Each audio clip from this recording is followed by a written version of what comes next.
Welcome to D6. This is professor Vinod Kumar. Digital channel విప్లవము అసలు digital channels ఏంది? ఇలా చిన్న చిన్న వాళ్ళు కూడా కోట్ల రూపాయలు సంపాదించడం ఏంది? చిన్న ఛానల్స్ కూడా చిన్న లక్షల రూపాయలు సంపాదిస్తున్నారు. చిన్న ఛానల్స్ పెట్టిన వాళ్ళు కూడా, నాలాంటి వాళ్ళు కూడా. ఇంకా నాకు మొదలు కాలేదనుకోండి ఇన్కమ్, త్వరలోనే అవుతుంది. ఇట్లా చాలామంది వంటింటి తన ఇంట్లో వంటకాలు చేసుకుంటే లక్షల రూపాయలు సంపాదిస్తున్నారు వీడియోలు చేసి. వీడియోలు ఇవాళ ప్రతి కొత్త విషయం కూడా, కుటుంబ విషయాలు కూడా ఇవాళ ఎక్స్ప్లెయిన్ చేస్తూ వేలాది రూపాయలు, లక్షలాది రూపాయలు సంపాదించుకున్న వాళ్ళు ఉన్నారు.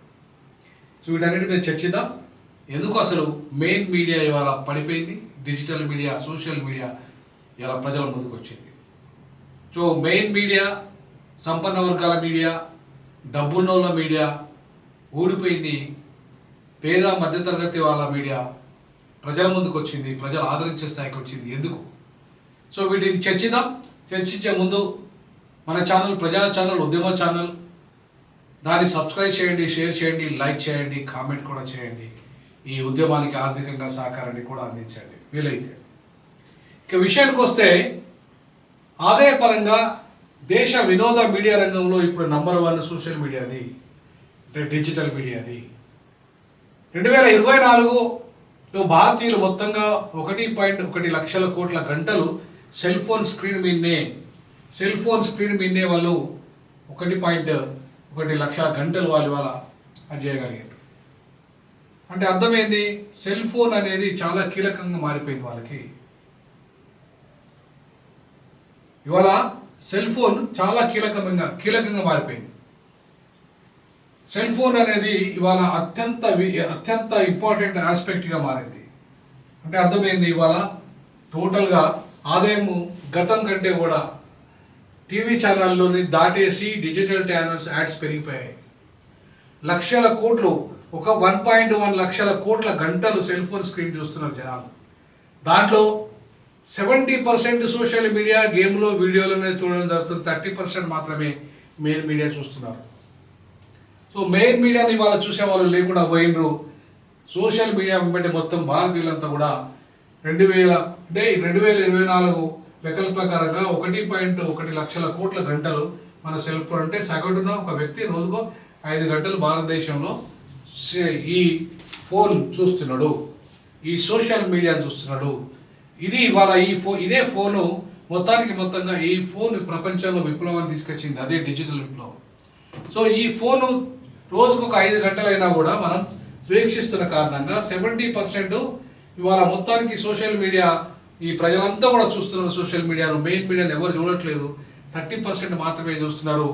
ఇలా కార్పొరేట్ రంగం కూడా, యాడ్స్ అన్నీ కూడా మెయిన్ మీడియా నుండి సోషల్ మీడియాకు షిఫ్ట్ చేస్తున్నాయి. ప్రపంచంలో అంతర్జాతీయంగా ఇవాళ దేశ ప్రజలు మొబైల్ చూడడానికి రోజువారీగా సగటున 5 గంటలు కేటాయిస్తుంటే, భారత్ ఇలా ప్రపంచంలో 3వ స్థానంలో ఉంది. మొదటి స్థానంలో ఇండోనేషియా, 2వ స్థానంలో బ్రెజిల్, 3వ స్థానంలో భారతదేశం ఉంది.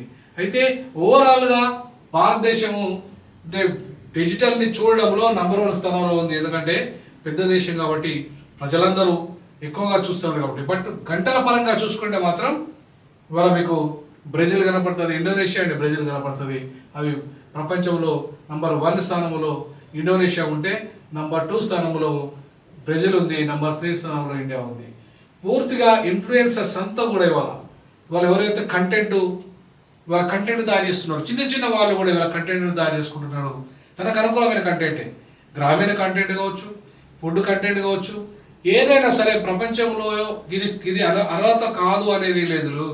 ప్రతి వస్తువు, ప్రతి ఆలోచన, ప్రతిది కూడా ఇవాళ సోషల్ మీడియాకు ఇవాళ ముందుకెళ్ళిపోతుంది. ఇంక్లూడింగ్ నీ బెడ్రూమ్లో కూడా ఏం జరుగుతుందో కూడా సోషల్ మీడియా లెక్కిస్తున్నారు. కానీ అది దుర్మార్గము. అట్లాంటి విషయాలని మనం బయటికి తీసుకురావద్దు. ఇవాళ 2024లో సోషల్ మీడియా ఆదాయము ఎంత పెరిగిందంటే, సోషల్ మీడియా ఆదాయము 27.5 నుండి 42% వరకు పెరిగింది. 56.2 కోట్ల మంది ప్రస్తుతం స్మార్ట్ ఫోన్ వినియోగిస్తున్న వాళ్ళంతా కూడా 70% ఈ సోషల్ మీడియాను చూస్తున్నారు. టెలివిజన్, పత్రికలు, రేడియోలు అనే సాంప్రదాయ వాటిని దాదాపుగా 30% కంటే ఎక్కువ చూడట్లేదు ప్రజలు.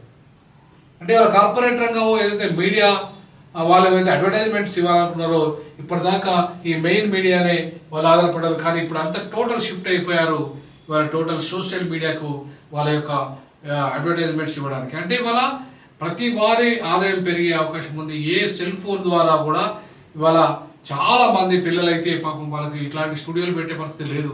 బట్ ఈ సెల్ ఫోన్ వాడే వాళ్ళ మీడియాలో కొత్త కొత్త విషయాలు చెప్తూ కొత్త కొత్త కంటెంట్లు క్రియేట్ చేస్తూ కొత్త కొత్త డాన్సులు, ఆటలు, పాటలు, అంటే ఒకటి కాదు ప్రతిదీ కూడా ఇవాళ సోషల్ మీడియాలో ఇవాళ వాళ్ళు చూపెడుతూ ఆ కంటెంట్ క్రియేట్ చేస్తూ నూతనంగా ఆలోచిస్తూ కోట్లాది రూపాయలు సంపాదిస్తున్న వాళ్ళు కూడా సామాన్యులు ఉన్నారు. లక్షలాది రూపాయలు సంపాదిస్తున్న వాళ్ళు కూడా సోషల్ మీడియా ద్వారా సామాన్యులు ఉన్నారు. కాబట్టి ఇలా ఈ డిజిటల్ విప్లవంలో సాంప్రదాయ సంపన్న వర్గాల మీడియా కంటే సోషల్ మీడియా, సామాన్యుని మీడియా, పేదవ మధ్య తరగతి ప్రజల దగ్గర ఉన్న ఈ సెల్ ఫోన్ అనే ఆయుధము, ఈ డిజిటల్ విప్లవము, ఈ కమ్యూనికేషన్ విప్లవం ప్రపంచాన్ని శాసిస్తుంది. రానున్న రోజుల్లో ఎన్నికలు కూడా ఈ సోషల్ మీడియా శాసిస్తుంది. ఎన్నికలను కూడా ప్రభావితం చేసేది రేపు సెల్ ఫోన్ మాత్రమే. ఇంట్లో ఉండి కూడా ప్రచారం చేసి గెలిచే రోజులు రాబోతున్నాయి భారతదేశంలో. ఆ రకంగా సోషల్ మీడియా మొత్తం ప్రపంచంలోని ప్రజల్ని ప్రభావితం చేస్తుంది, ముఖ్యంగా భారతదేశాన్ని. రాబోయే రోజుల్లో ఎలక్షన్ కమిషన్ కనుక ఖచ్చితంగా ఆధారు అలాగే మీ ఫోన్కు లింక్ చేస్తే రేపు మొత్తం డిజిటల్ విప్లవంలో ఎన్నికల విప్లవం కూడా రాబోతుంది. సామాన్యుడు సైతం గెలుస్తాడు. మధ్య తరగతి పేదవాడు కూడా ఎన్నికల్లో గెలిచే రోజు రాబోతున్నది ఈ యొక్క డిజిటల్ విప్లవం ద్వారా, ఈ సోషల్ మీడియా ద్వారా. కాబట్టి సోషల్ మీడియాను ఆదరించండి, సామాన్యుడిని ఆదరించండి, మధ్యతరగతి ప్రజల యొక్క ఆదాయాన్ని పెంచండి, కార్పొరేటు ఆదాయాన్ని తగ్గించండి, పేద ప్రజల ఆదాయం పెంచండి. సంపన్నులకే పోతున్న ఇప్పటిదాకా సంపన్నులే సంపాదిస్తున్న ఈ మీడియా రంగాన్ని, ముఖ్యంగా ఈ డిజిటల్ విప్లవం వచ్చిన తర్వాత సామాన్యుడు సైతం కూడా సంపాదించుకునే రోజులు వచ్చాయి. కాబట్టి దాన్ని స్వాగతిద్దాం.